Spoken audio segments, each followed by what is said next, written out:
अस्सलाम वालेकुम जी, बहुत शुक्रिया। सराइकी इलाके से कितने लोग हैं? हाथ खड़ा करें।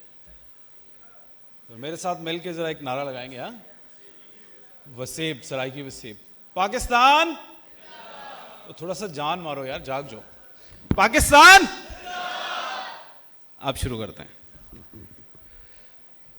मुझे सबसे ज़्यादा मज़ा आया पाशा साहब की बातें सुनने का, और उनमें जो एक चीज़ थी वो एक पेन था जिसको अंडरस्टैंड करने की और एड्रेस करने की ज़रूरत है। Being a ecological economist,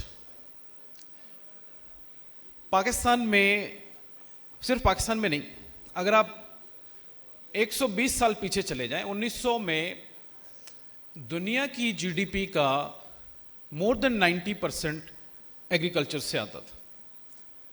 America का भी। आज अमेरिका का एग्रीकल्चर से जीडीपी का शेयर 2 से 3% से ज्यादा नहीं है। Because of a wave of industrialisation backed by the classical economics, हमने फॉसिल फ्यूल्स को एक्सप्लॉइट किया, जिसकी वजह से पॉपुलेशन, कन्वीनियंस, हेल्थ इंप्रूवमेंट्स और फिर नेचुरल रिसोर्सेज की ओवर एक्सप्लॉयटेशन। एक ही सदी में हम उस नहज पे पहुंच गए। आप में से इकोनॉमिक्स के बारे में कितने लोग हल्का फुल्का जानते हैं? कोई कोर्स पढ़ा है? तलब रसद, सप्लाई डिमांड। 2005 तक हम इसी तस्वर पे कायम थे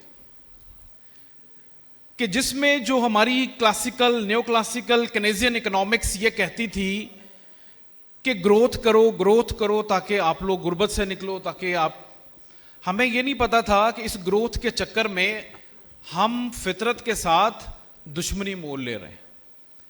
और इस पूरी जो कन्वेंशनल इकोनॉमिक्स थी, इसमें एक तस्वर बड़ा, अब मैं कहता हूं वो भयानक था। हमने भी गलत पढ़ाया बड़ा अरसा। हम एक एजम्पशन पर पूरी इकोनॉमी खड़ी करते हैं कि तमाम लोग माकूल सोचते हैं, माकूल फैसला करते हैं और वो अपना बेहतरीन फायदा चाहते हैं। ये एजम्पशन है हमारी कन्वेंशनल इकोनॉमिक्स की। 2005 में एक साइंटिस्ट था, बेसिकली वो साइकोलॉजिस्ट था, लेकिन उसको इकोनॉमिक्स में नोबेल प्राइज मिला। वो था डैनियल कैनमैन। किसी ने नाम सुना है डैनियल कैनमैन का? अभी उसकी एक हम मशक करते हैं। उसने कहा कि most of the time human beings are irrational. जो हमें लग रहा होता है वो वैसा होता नहीं, जो हम फैसले कर रहे होते हैं वो अक्सर गलत होते हैं। और यहां से शुरू हुई एक नई कहानी इकोनॉमिक्स की, कि जिसके बाद तलब और रसद सेम नहीं रहा, जिसके मुताबिक कीमत बढ़ेगी तो डिमांड कम हो जाएगी, कीमत कम होगी तो डिमांड बढ़ जाएगी, अदर थिंग्स इक्वल है। बाकी चीजों को अभी हम नहीं छेड़ते, लेकिन वो कहता है कि ये जो बाकी चीजें हैं ये ज्यादा अहम है, प्राइस से ज्यादा अहम है। आपकी गोश्त की दुकान पे अगर यहां पे कोई, जिस तरह चाइना में दोस्त हमारे कोई गए होंगे, अगर यहां कोई पिग का गोश्त बेच रहा हो तो क्या ख्याल है, वो उसका कारोबार चलेगा? ये नया कॉन्सेप्ट है और पिछले 15 साल से दुनिया शिफ्ट हो चुकी है यहां पर। 2005 में ये नोबेल प्राइज मिला डैनियल कैनमैन को। 2007 में व्हाइट हाउस में बिहेवियरल इनसाइट टीम का कैबिनेट के अंदर स्टैब्लिश हो गया था कि कोई भी पॉलिसी जो हमारी लॉन्च होगी उसका मैसेज के बिहेवियर पे क्या इंपैक्ट होगा, उसको पहले यहां स्टडी किया जाएगा। आज हमें सबसे बड़ा प्रॉब्लम यह है कि हमारी रियासत कुछ कह रही है, हमारी गवर्नमेंट कुछ कह रही है, लोग सुनते ही नहीं। लोगों तो नहीं, हम नहीं सुनते। यूथ इंगेजमेंट करते हैं, कैंपेन करनी है, हमने एडवर्टाइजमेंट करनी है। भाई दुनिया इस नहज पे पहुंच गई है। इस वक्त भी 3 मुल्क हैं। 2007 में अमेरिका ने किया, 2011 में यूके ने बिहेवियरल इनसाइट टीम अपने प्राइम मिनिस्टर ऑफिस के अंदर एस्टैब्लिश की। इसी तरह ऑस्ट्रेलिया ने की कि जो भी हम करेंगे, बेटा मैं 10 घंटे का सफर करके आया हूं, मुझे 2-3 मिनट और देंगे आप। मैं कहने का मकसद यह, मैं मुद्दे पे आता हूं। ब्रिगेडियर साहब मौजूद हैं कि हमने एक बहुत जबरदस्त प्रोग्राम स्टार्ट किया है, ग्रीन पाकिस्तान इनिशिएटिव।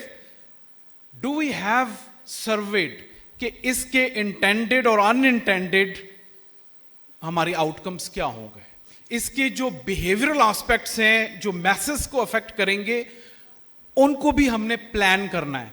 दुनिया इस हद तक आ चुकी है कि अब हम बिहेवियर चेंज को ना सिर्फ प्लान कर सकते हैं बल्कि यह भी प्लान कर सकते हैं कि कितना बिहेवियर चेंज करना है और कितने के बाद रोक देना है। अनफॉर्चुनेटली हमारे ही आसपास ये मार्केटिंग कंपनियां रोजाना कर रही हैं। लक्स साबुन लेंगे तो आपकी स्किन अच्छी हो जाएगी। कितनों की अच्छी हुई है? आप रूह अफ़ज़ा पाकिस्तान में खरीदते हैं, उस पर फ्रूट बना हुआ है। दुबई में जाएंगे तो अलाउड नहीं है, क्योंकि आप बिहेवियर्स को नेगेटिवली और झूठ की बुनियाद पर इन्फ्लुएंस करने की कोशिश कर रहे हैं।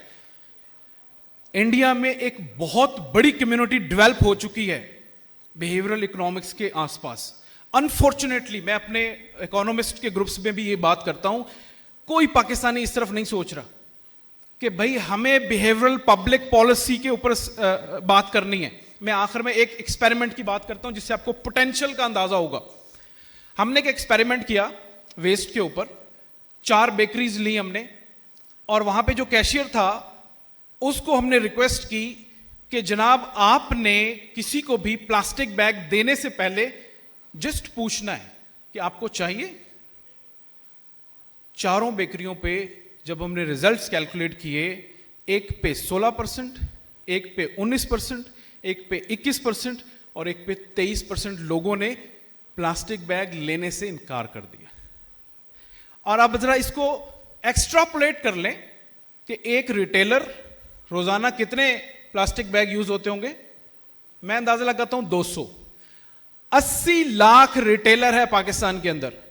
और यह बिहेवियरल पब्लिक पॉलिसी हमारे जैसे मुल्क में जहां हम टेक्नोलॉजी ऑब्सेस्ड हैं, जहां हम टेक सॉल्यूशंस की तरफ देखते हैं, यह behavioural public policy it cost nothing. और रिजल्ट आपके 20% जो है वो आप वेस्ट कम कर रहे हैं। तो सेम कैन बी engaged। हम अपने green Pakistan, I would request brigadier साहब to integrate this green Pakistan initiative with the behavioral science so that we can also measure and see what changes we are intending and we are getting or not. Thank you so much. बहुत शुक्रिया इमरान लोधी साहब, बहुत शुक्रिया आपका।